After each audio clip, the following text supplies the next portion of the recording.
എനിക്ക് ഈ ഒരു ജേർണിയിൽ ഏറ്റവും കൂടുതൽ മനസ്സിലായിട്ടുള്ളൊരു കാര്യം, നമ്മുടെ ഉള്ളിൽ ഈശോ തന്നേക്കുന്ന മാമോദിസ സമയത്ത് തൊട്ട് നമുക്ക് തന്ന പരിശുദ്ധാത്മാവിനെ സ്ഥൈര്യലേപനത്തിലൂടെ കിട്ടിയ ആ ഒരു സ്ഥിരീകരണം, അതിനൊക്കെ ശേഷം പരിശുദ്ധാത്മാവ് നമ്മുടെ ഉള്ളിലൊക്കെ വളരെ ഒരു കനലിൽ പൊടി വീണ് കിടക്കുന്ന ഒരു അവസ്ഥയിൽ കിടക്കുകയാണ്. അപ്പോൾ ആ പരിശുദ്ധാത്മാവിനെ നമ്മൾ എത്രത്തോളം ആഗ്രഹിക്കുന്നു, പരിശുദ്ധാത്മാവിൻ്റെ ഒരു കൃപയ്ക്ക് വേണ്ടി ആഗ്രഹിക്കുന്നുവോ, പരിശുദ്ധാത്മാവിൽ നിറയപ്പെടാൻ ആഗ്രഹിക്കുന്നുവോ, അത്രയും നമ്മുടെ ജീവിതത്തിൽ മാറ്റങ്ങൾ സംഭവിക്കുമെന്ന് പിന്നീട് ഒരു കൺവിക്ഷൻ കിട്ടി.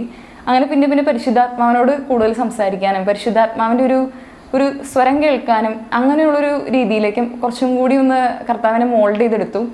ഇപ്പോൾ ജീവിതം എന്ന് പറയുമ്പോഴേ നമ്മുടെ എല്ലാവരുടെയും ജീവിതം ഒരു ചെറിയൊരു ജീവിതമാണ്, കുറച്ച് നാളേ ഉള്ളൂ. പക്ഷേ ആ ഒരു ജീവിതത്തിൽ ഈശോയ്ക്ക് ഇഷ്ടമുള്ളത് ചെയ്യുമ്പോൾ, ഈശോയ്ക്ക് ഇഷ്ടമുള്ളത് പറയുമ്പോൾ, ഈശോ ആഗ്രഹിക്കുന്നത് ചെയ്യുമ്പോൾ ഒരു മാറ്റം ഇപ്പം ഞാൻ എൻ്റെ ലൈഫിൽ ഞാൻ അനുഭവിച്ചുകൊണ്ടിരിക്കുക. ഞാൻ ഭയങ്കര ഷോർട്ട് ടെമ്പേർഡായിരുന്നു, എസ്പെഷ്യലി വീട്ടുകാരായിട്ട് സംസാരിക്കുമ്പോൾ ഞാൻ പെട്ടെന്ന് ദേഷ്യപ്പെടുമായിരുന്നു. പക്ഷേ ഈ ഒരു കുറച്ച് നാളുകളായിട്ട് കർത്താവ് എനിക്ക് തരുന്നൊരു വലിയ സമാധാനം, സന്തോഷം, ഒരു ആനന്ദമൊക്കെ ഉണ്ട്. അപ്പോൾ അതിനകത്ത് എനിക്ക് ഇപ്പോൾ ഒരു പ്രശ്നം പിടിച്ചൊരു ടോക്കാണെങ്കിൽ പോലും വളരെ നല്ല രീതിയിൽ എങ്ങനെ സംസാരിക്കണം, എന്ത് ചെയ്യണം, അങ്ങനെ ഓരോ കുഞ്ഞു കാര്യത്തിൽ വരെയും നല്ലൊരു ഗൈഡൻസ് കർത്താവ് തരുന്നുണ്ട്. അപ്പോൾ എനിക്ക് പറയാനുള്ളത്, നമ്മുടെ ഉള്ളിലൊക്കെ പരിശുദ്ധാത്മാവുണ്ട്.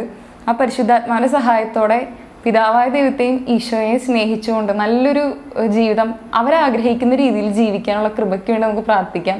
എസ്പെഷ്യലി നമ്മളെ ക്രിയേറ്റ് ചെയ്ത നമ്മുടെ ദൈവത്തിനാണ് നമ്മുടെ പൊട്ടൻഷ്യലി നമ്മളെക്കാൾ നന്നായിട്ട് അറിയാവുന്നത്. അപ്പോൾ നമ്മൾ കറക്റ്റ് സോഴ്സിലേക്ക് ട്യൂൺഡ് ആകുമ്പോഴാണ്, ഒരു റേഡിയോയിൽ കറക്റ്റ് ഫ്രീക്വൻസിയിൽ ട്യൂൺഡ് ആകുമ്പോഴാണ് നമുക്കതിനകത്ത് കൃത്യമായിട്ടുള്ള ശബ്ദം കേൾക്കാൻ പറ്റുന്നത്. അതുപോലെ തന്നെ കർത്താവുമായിട്ട് നിരന്തരം കമ്മ്യൂണിക്കേറ്റ് ചെയ്തുകൊണ്ട് എപ്പോഴും ഹാപ്പി ആയിട്ട് ഈശോയുടെ കൂടെ നടക്കാൻ ഈശോ നിങ്ങളെല്ലാവരും അനുഗ്രഹിക്കട്ടെ.